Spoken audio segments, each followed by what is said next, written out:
Selamlar hepinize. Uzun bir aradan sonra sizlerden gelen hatırı sayılır istek üzerine Matrix Soru Cevap 2'yi çekmenin vakti gelmişti. Bunu topluluk sekmesinden ve Instagram hesabımdan duyurmuştum ve soruları da Instagram üzerinden sizden almıştım. Bu tip duyuruları kaçırmamak için Instagram hesabımı takip edin arkadaşlar.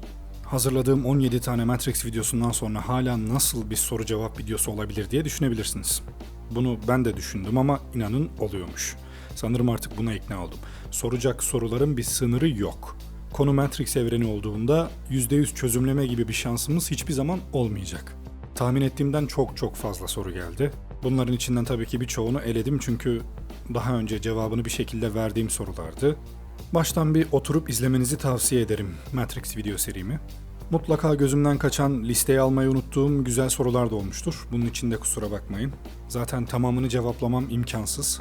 Bu video son soru cevap videosu olacak. Belki Matrix 4 çıktıktan sonra 3. bir soru cevap gelir. Evet, şimdi isterseniz sorulara geçelim.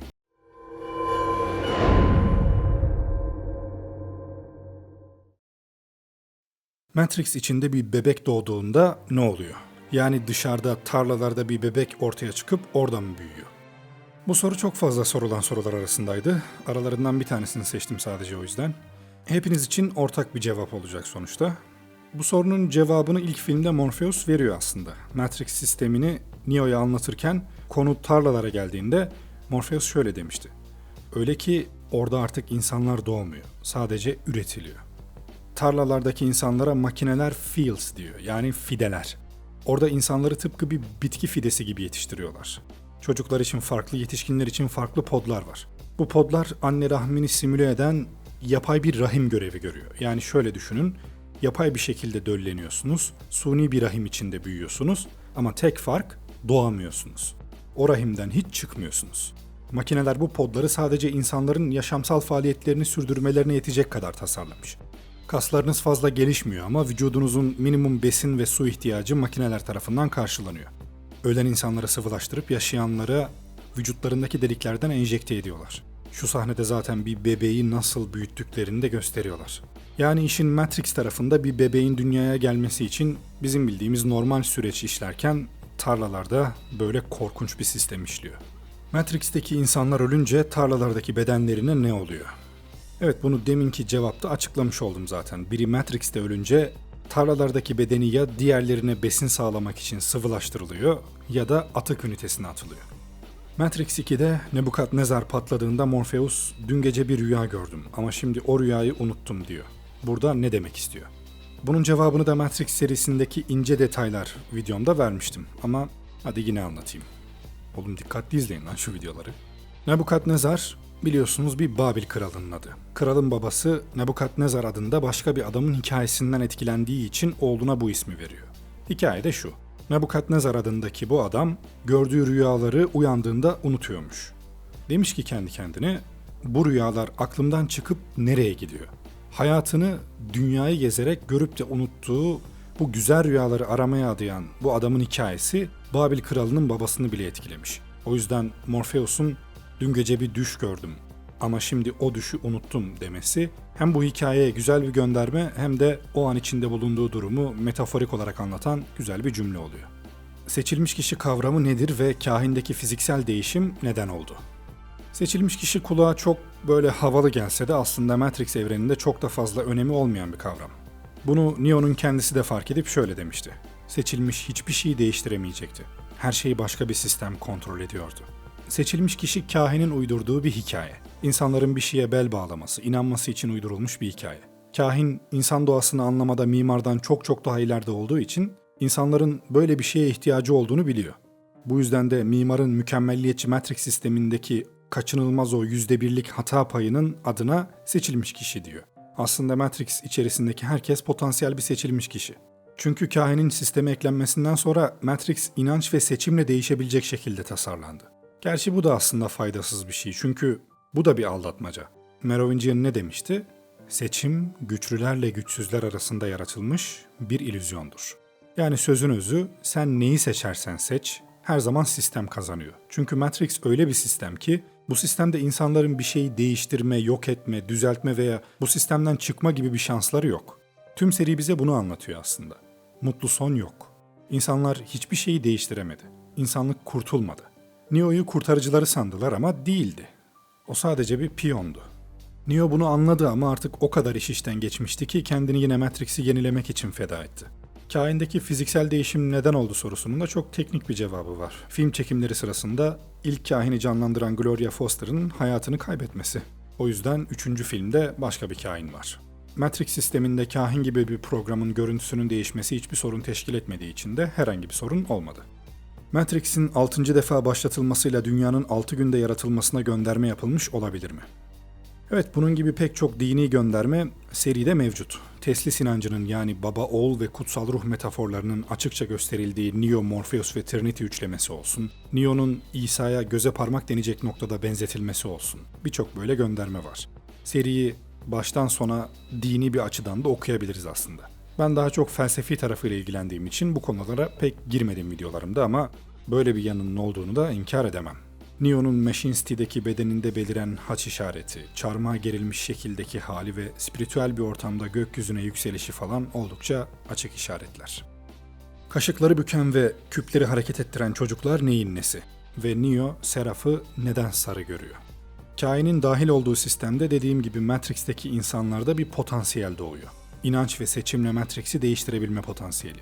Bizim dünyamızda biri o çocuk gibi kaşığı bükse ya sihirbaz dersin ya da büyücü dersin değil mi? Ama Matrix sisteminde dedim mi herkes sistemi etkileyebilir. Sadece bu gerçeği idrak etmesi ve yapabileceğine inanması gerekiyor. İlk filmde Neo zıplama programında neden karşı binaya atlayamadı?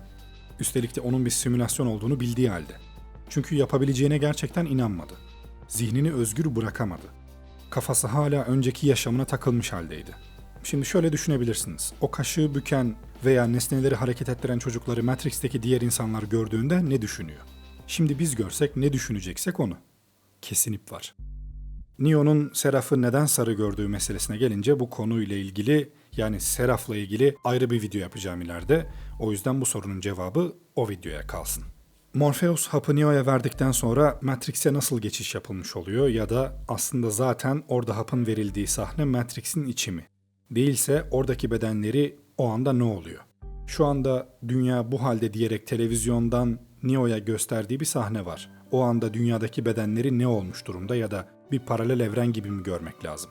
Yani sormak istediğim şu ki oradan Matrix'e girmenin bir yolu var evet ama ilk olarak dünyadan Zion'a nasıl geçiş yapıldı? Beynim yanacak, yardım lütfen. Beynini yakmana hiç gerek yok. Shock Voice abin burada. Çok basit konularda takılmışsın. Neo'ya hapı verdikleri yer Matrix'in içi. Orada yaptıkları şey Matrix'teki Neo'nun bedeni üzerinden sinyal gönderip tarlalardaki gerçek bedenini hacklemeleri ve uyandırmalarından ibaret. Gerçek beden sadece tarlalarda olanlar. Onun dışında bir beden yok. Morpheus'un gösterdiği dünya artık makinelerin dünyası. Orada insan yaşamıyor. Tüm insan bedenleri tarlalara yerleştirilmiş halde. Geri kalanları da 2. Rönesans'ta yaşanan büyük savaşta öldü zaten. Zion'a ilk yerleşim nasıl yapıldı sorusunun cevabı da ilk seçilmiş kişinin Matrix'ten ilk insanı kurtarmasıyla başlıyor. Daha sonra gelen her seçilmiş ve seçilmişin kurtardıkları örgütlenerek her seferinde daha fazla insan kurtararak devam ediyorlar. Sayıları 250 bin civarına ulaştığında da reload ediliyorlar. Her şey yeniden başlıyor. Kahinin Neo'ya verdiği yazılımla dış dünyada da güçlerini kullanabilmesi, Zion'un da aslında başka bir Matrix olduğunun kanıtı olmaz mı? Smith'in kopyaladığı insanlar bir nevi hiçlik yaşıyor demiştin. Öyleyse kahin son sahnede hala nasıl yaşıyor? Mimar gibi sadece matematiksel mükemmellikten oluşan bir program, kendinde olmayan sezgisel bir programı nasıl yaratabiliyor? Zion'un başka bir kontrol mekanizması olduğunu zaten söylemiştik. Smith'in kopyaladığı kahine gelince, kahin Matrix'teki herhangi bir insan değil. Tarlalarda gerçek bir bedeni yok. Sistemin en güçlü 2 programından biri kahin. O yüzden Smith'in kahini kopyalaması tamamen kahinin izin vermesiyle mümkün oldu. Çünkü zaten kahinin planının bir parçasıydı. Mimarın kahini nasıl yaratabildiğine gelince biz insanlar da kendimizde olmayan özelliklerde programlar üretebiliyoruz. Aslında kahinin özellikleri mimarda olmayan özellikler değil, mimarın anlayamadığı özellikler. Seçim, inanç, inanmak bunlar mimar için bir şey ifade etmiyor. O yüzden insanı daha iyi anlaması için kendi kendini geliştirebilen bir program üretiyor. Kahin de programlandığı günden itibaren kahin olmuyor zaten. Zamanla öğreniyor. Gelişen bir yapay zeka gibi. Hatta mimar Neo'ya Matrix'le ilgili gerçekleri anlatırken kahinin rastlantı sonucu bir program geliştirdiğini söylemişti. İnsanların seçim şansı verildiği takdirde her türlü şartı ve ortamı kabul edebilecekleri gerçeğini kain belki de yüzlerce, binlerce denemeden sonra buldu. Matrix Reloaded'da Persephone Neo'ya yardım ederken birini gümüş kurşunla öldürüyor, aynı anda arka planda bir vampir filmi oynuyor. Buna müteakip Matrix'te kadim zamanlardan gelme yaratıklar olduğunu biliyoruz. Ancak benim en çok merak ettiğim jiletçi ikizler kim? Bütün konsantrasyonumu dağıttım şu an. Jiletçi ikizler. Peki anlatayım. Matrix'in Hades'i Merovingian videomda bu konudan bahsetmiştim. Merovingian, Matrix'in çok eski bir versiyonundan geliyor. Dolayısıyla onun yanındakiler de eski zamanlara ait karakterler. Muhtemelen Antik Yunan döneminde geçen bir Matrix versiyonundan geldikleri için de Yunan mitolojisindeki birçok karakter Merovingian'ın çevresinde mevcut. Mimar 2. Matrix'ten bahsederken sisteme grotesk unsurlar eklediğini söylemişti. Yani yüksek ihtimalle Merv ve adamları 2. Matrix'ten kalma.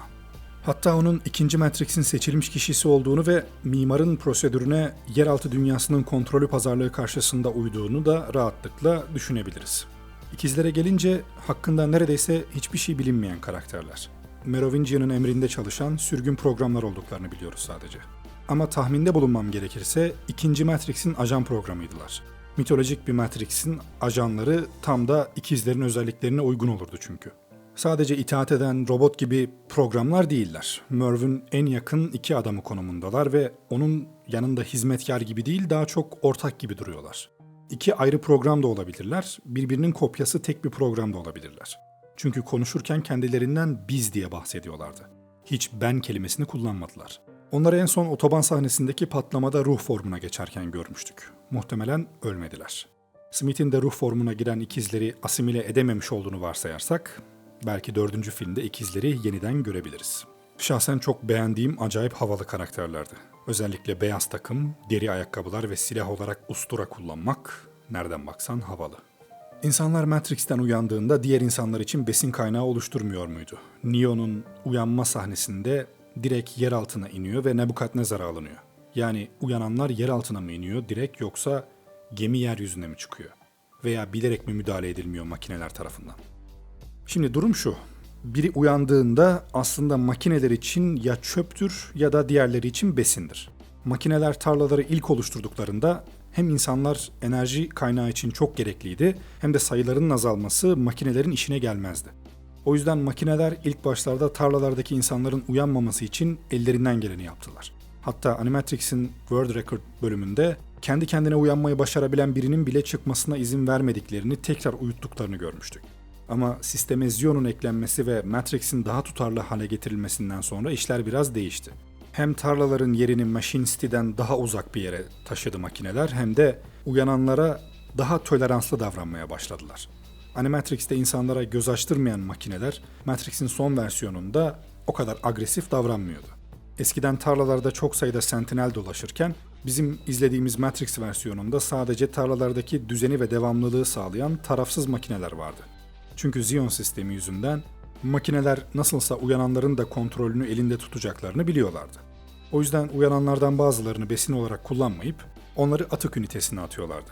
Oradan da Zion'dakiler yüzeye çıkıp tarlaların atık ünitesinden bedenleri kaçırabiliyorlardı. Tarlalar makineler şehrin içinde değil. Çoğu insan burada yanılgıya düşmüş çünkü gelen sorulardan anladığım kadarıyla. Yani nasıl olur da elini kolunu sallayıp tarlalara girerler ve oradan insanları kurtarırlar? O sırada makineler karşılık vermiyor mu gibisinden. Dediğim gibi tarlalarda düşman makineler yok ve makineler şehrin içinde değil. Tabii yine de bu orayı yol geçen hanı yapmaz. Oradan insan kurtarmak bu şartlar altında bile çok zor olmadı. Çünkü avcı makineler radarları sayesinde çok uzaklardan bile bir gemiyi fark edebilirler. Ama Zion'dakilerin alması gereken bir risk bu. Ajan Smith iyi birisi değil mi? Matrix'i yok etmek istiyor ve özgür kalmak istiyor. Neden Neo ile işbirliği yapıp makineleri yok etmiyorlar? Ajan Smith iyi mi kötü mü bence göreceli bir kavram. İyilikten ya da kötülükten ne anladığımıza bağlı. Ama Ajan Smith'in amacını ve yaptıklarını rasyonel temellere oturtabiliyorum. Smith, tüm diğer ajan programları gibi sistemin devamlılığını sağlamak üzere programlanmış bir görevli programdı. Ama ne olduysa ilk filmin sonunda Neo'nun Ajan Smith'in içine girerek onu silmesiyle oldu. Burada Ajan Smith'in 2 seçeneği vardı. Ya diğer silinen programlar gibi kaynağa geri dönmek ya da silinmekten kaçarak sürgün program olmak. Ama Ajan Smith bunların ikisini de yapmadı ve bağımsız bir virüs haline aldı. Onun ajan olarak kodlanmış düşman özellikleri Neo'nun koruyucu ve kurtarıcı kodlarıyla karışınca Smith adeta bir antikrist karakteri oldu. O yüzden artık Neo ile aynı noktada buluşmasının imkanı yoktu. Neo neyse Smith onun tam zıddı olmak zorundaydı. Aslına bakarsan ben Neo'nun değil Morpheus'un Smith'le işbirliği yapmasını beklerdim. Çünkü Smith Matrix'i gerçekten de çökertebilirdi. Morpheus da Matrix var olduğu sürece insanlık asla özgür olamayacak diyordu. Ama işte insan inançlı ve zayıf bir varlık olduğu için kahin Morpheus'u ve diğerlerini kolayca manipüle etti. Onlara bir İsa vererek. Birlik olup makineleri yok etme meselesine gelince videomun başında da söylediğim gibi bu imkansıza yakın bir şey. Smith bile makinelere bir şey yapamaz. Smith'in gerçekten 0-1'e gidip onların tüm savunma sistemlerini geçip hepsini yok etme gibi bir şansı var mı? Bir kere Smith bir program. 0-1'e hangi bedenle gidecek?